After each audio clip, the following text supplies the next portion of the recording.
Siddharthnagar Domariyaganj Lok Sabha seat से सांसद जगदम्बिका पाल को भाजपा से लगातार तीसरी बार सांसद बनने पर सिलिया मंडल के कार्यकर्ताओं ने करौंदा चौराहे पर मंडल अध्यक्ष रमेश मणि त्रिपाठी की अध्यक्षता में भव्य स्वागत समारोह का आयोजन किया गया। कार्यक्रम का आयोजन मंडल मंत्री तथा प्रधान जितेंद्र चौधरी ने किया। मंडल अध्यक्ष रमेश मणि त्रिपाठी ने कहा कि सांसद जगदम्बिका पाल की जीत भारतीय जनता पार्टी के एक कार्यकर्ताओं की जीत है।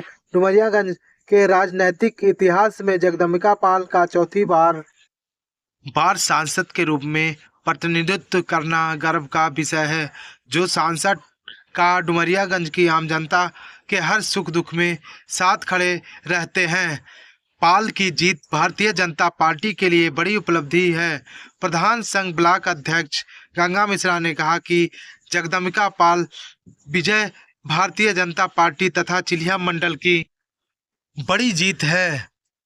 वही कार्यक्रम का संचालन कर रहे प्रदोकर शुक्ला ने कहा, आप सभी के कठिन परिश्रम और लगन से हम सभी ने विषम परिस्थितियों में भी लोकसभा डुमरियागंज सीट पर पूर्ण जीत हासिल किया है।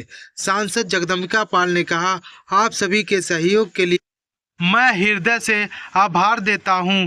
हमारे सभी देवतुल्य कार्यकर्ता तथा माताओं और बहनों तथा आप सभी जनमानस के सहयोग से ही इतनी बड़ी जीत हुई है। हमारा स्वागत नहीं, आप लोग का स्वागत है।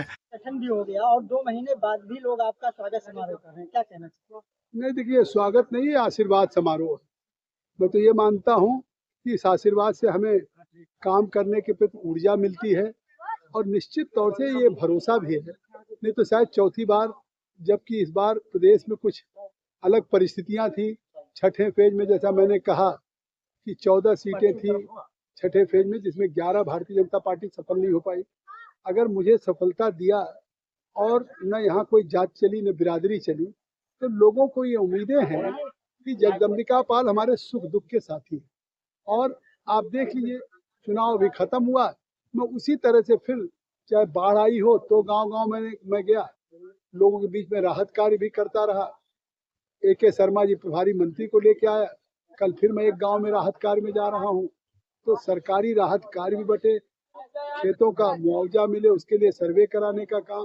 भारत की लोकसभा में सिद्धार्थनगर नहीं, कुशीनगर, महाराजगंज, सिद्धार्थनगर, बलरामपुर, बहराइच, श्रावस्ती, पीलीभीत, लखीमपुर, इस पूरे नेपाल की तराई के बाढ़ या उत्तर प्रदेश के 40 जिलों में बाढ़ आई।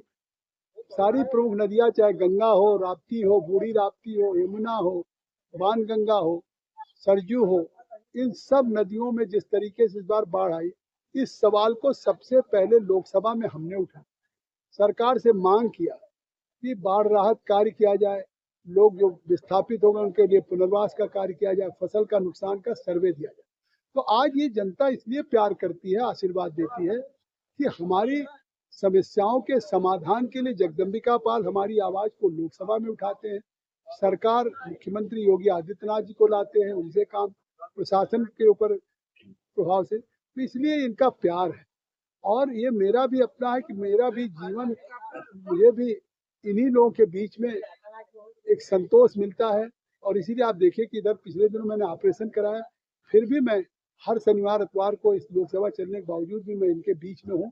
तो मेरा तो जीवन का यही है कि अपने जीवन का पल पल, समय का क्षण क्षण अपने सिद्धार्थनगर की महान जनता या मतदाताओं के बीच में दूं, तो वही मैं निश्चित तौर से उनके प्यार और आशीर्वाद का बदला दे सकता हूँ। और मैं तो, मेरी इच्छा है कि जब तक जीवन का अंतिम सांस हो, तब तक इस सिद्धार्थनगर को विकास की ऊंचाइयों पर ले जाने के लिए, इसको आकांक्षा जनपद से, पिछड़े जनपद से अग्रणी जनपद बनाने का जिस दिन संकल्प पूरा होगा, जैसे मोदी जी का संकल्प है कि भारत को विकसित भारत बनाए, योगी आदित्यनाथ जी का संकल्प है कि उत्तर प्रदेश को विकसित उत्तर प्रदेश बनाए, ऐसे मेरा भी एक संकल्प है कि सिद्धार्थनगर को विकसित